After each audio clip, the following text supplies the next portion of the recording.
In the past year, a lot of you know, life has gotten kind of funky for me. My badge name is not just Black Knight, it's Black Knight Broken Sword. Because I do not believe I have had time or been around to actually be there for my friends. Everybody understands and everybody accepts it. Because of my circumstances, it's okay. Head understands, heart does not. So if you would indulge me for just a moment and close your eyes. Everyone close your eyes. I want you to breathe deep. I want you to take air in through your nose. Deep, deep breath. And I want you to slowly breathe out of your mouth. Okay? So everyone breathe in. And slowly.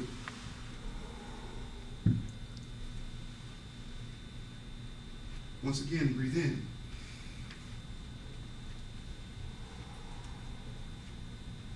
I want you to continue that. And as you continue breathing in through your nose, out through your mouth, there is a light that builds in each one of you. Feel that light. Starts in the center, just below your navel. Feel it build. Feel it get stronger. Feel it expand. The light that comes from one expands far enough to touch the light of another. So as you breathe and the light builds, I want you to feel the light of the person next to you. Breathe in through your nose. Out through your mouth.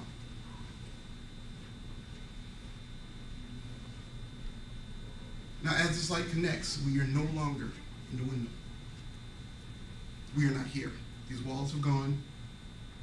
We sit in the land. A land that, once again, as we know, is full of fantasy and imagination, power and energy, each person having their own uniqueness and their own strength. This is the land where the Black Knight lives, with the court, with his friends. I want you to open your eyes now. You're no longer here. You're in the land of the Black Knight. I need you to repeat after me, and I'm going to go slow, and you know this, you may have known this phrase that I'm about to use, and it's going to come up later because I'm going to need you to say it with me, because the Black Knight will need your help. Because the true strength of the Black Knight has never come from his body. It's come from his friends. I'm going to say it real quick. I'm going to say it so you can hear it the first time. I'm going to say it a few times. Namak Sandan Buduran. Albion kin shurqua. I'm going to say it slower. Namak san budran. Albion kin shurqua. I'll slow it down even more. Nan mak san budran. Albion kin shurqua.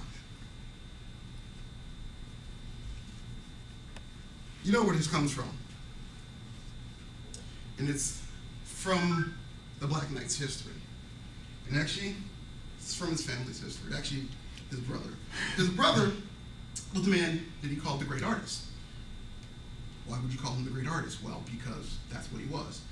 The great artist would spend much time sitting by himself with a pen and a piece of paper and create.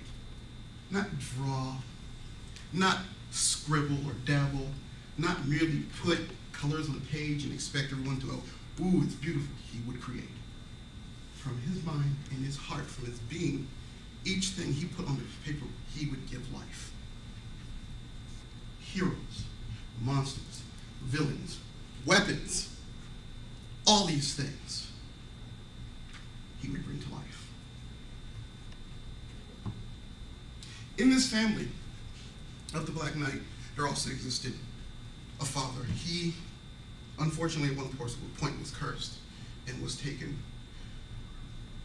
poisoned, slowly poisoned by his own choice over time. But before the man went, he taught his sons and his daughter well. Also in this family was a very wise woman who started on the path of a healer and became, to some of his friends, what is called the Oracle. So the Black Knight is the son of the Oracle.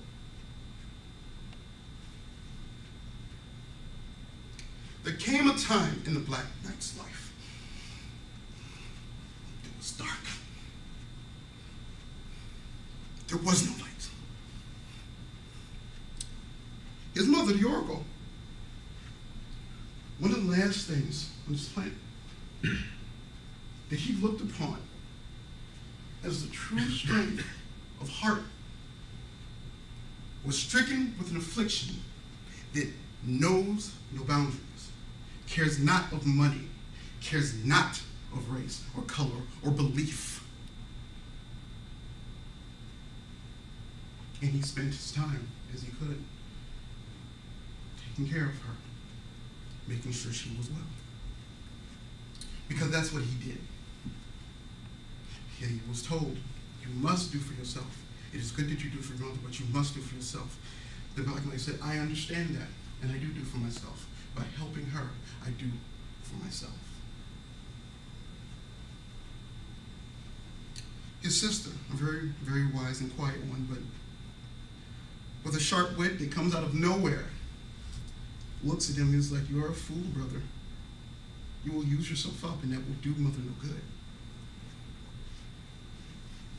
No, I will be fine, he says. That's what he believed. He believed that hard as he fought, strongly as he fought, the more he did to take care of his mother, the stronger she would become. And it seemed as so that she was fine. Until time came.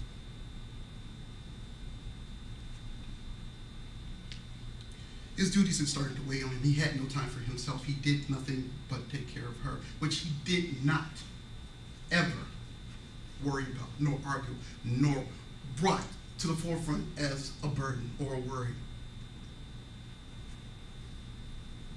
He also, with the help of his friends, got her out of a very, very bad place, to which he could never, ever thank them enough. He thought that moment. At the time, his friends came and saved his family. So in this new place, he thought things were better, and it seemed as though they would get better until once again a time came where things grew darker and darker. He once again did not for himself. He did only for her, and it seemed like things seemed to slip away at that point. He sat and wondered, why does she forget me? Why does she call out someone else's name? Why does she look for people who are not there? He never told his friends, because this burden, as one would call it, was his to bear, was not their problem. They always wondered what was wrong, but he told them it was fine. She's doing well. Then it came the darkest day when he found out that the light of the oracle would be taken from this world. Once again, he is faced in a time, in a period, a season, where the most joy should be what everyone enjoys. He would be faced with the loss of another one, traveling from this world to the next, as he lost his father, the great lion, and as he lost the great artist. But as a great artist tends to tap him on the shoulder every once in a while, it's like, you think you lose me, but I am still here. There was a day where his friends came to see him. They came from the court of Draconis Fae. The imperial, regal troopers came too. The one called the Man-Beast wondered where he was. The Man-Beast whose power may come in a large roar, but was his heart. Accompanied with the sweet one, the tiny pixie, and her love. A Mongolian king who would battle and have some of the greatest parties ever. Seemed to be followed by women all the time. Seemed to be really obtuse to the fact these women were following him.